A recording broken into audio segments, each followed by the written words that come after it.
This is a Sapphire Radeon R9 390 Nitro 8GB Tri-X OC. To tear it down, we're gonna start by removing the screws in the front, and then proceed to remove all the screws on the back plate. Make sure you do not remove the screws holding on directly to the GPU, because we do not want to remove the cooler too early. We want to remove the back plate first.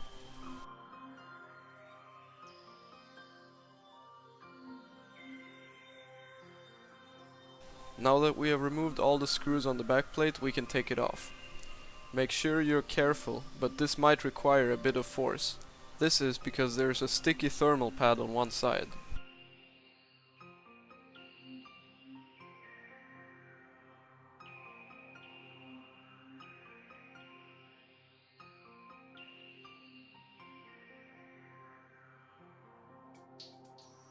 Now that we have removed the back plate, proceed to remove the 4 screws holding down the cooler.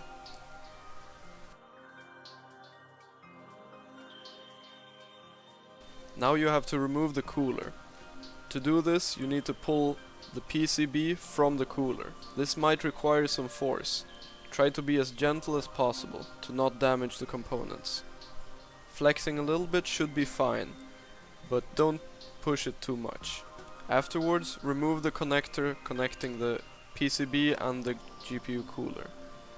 The reason I took apart this GPU is to reapply the thermal paste. So for me, I'm going to clean off the copper heatsink and also clean off the GPU itself. After that, I will apply new thermal compound and put it back together. As for cleaning methods, I just used a little bit of toilet paper. If you have rubbing alcohol or stuff like that, you could use that, but I mean, it's not really required.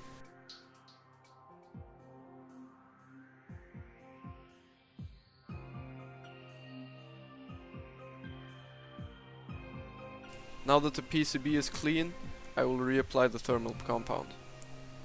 You could use whatever thermal compound you have access to. I'm using the one I showed on screen. In this case, I probably applied a little bit too much.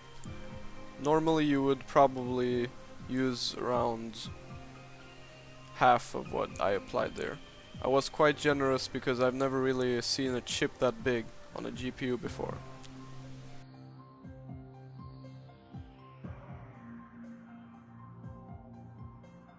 So now it's time to put back the cooler. To do this, I recommend you first put in the power connector to the cooler and then start pressuring it against the PCB. Make sure you have aligned the screw holes before applying pressure on the thermal compound. If you mush it around too much, it could worsen your cooling performance.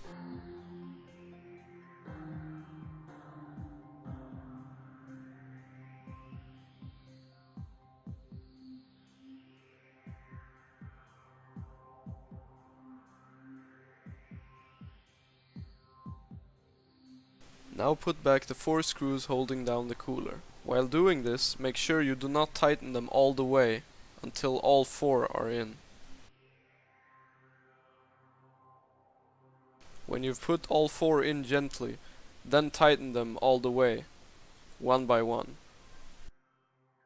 When putting back the back plate, then make sure you align this thermal pad with this line on the PCB. And then just put all the screws on the back plate back. This whole procedure took me about 20 minutes in total.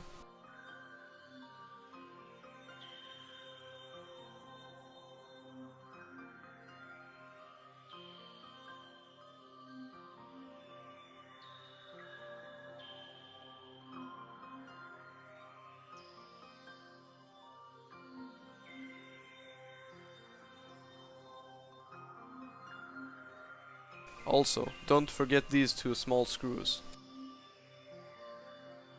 Alright, that should be it. Completely remove the cooler and the back plate and put it back together.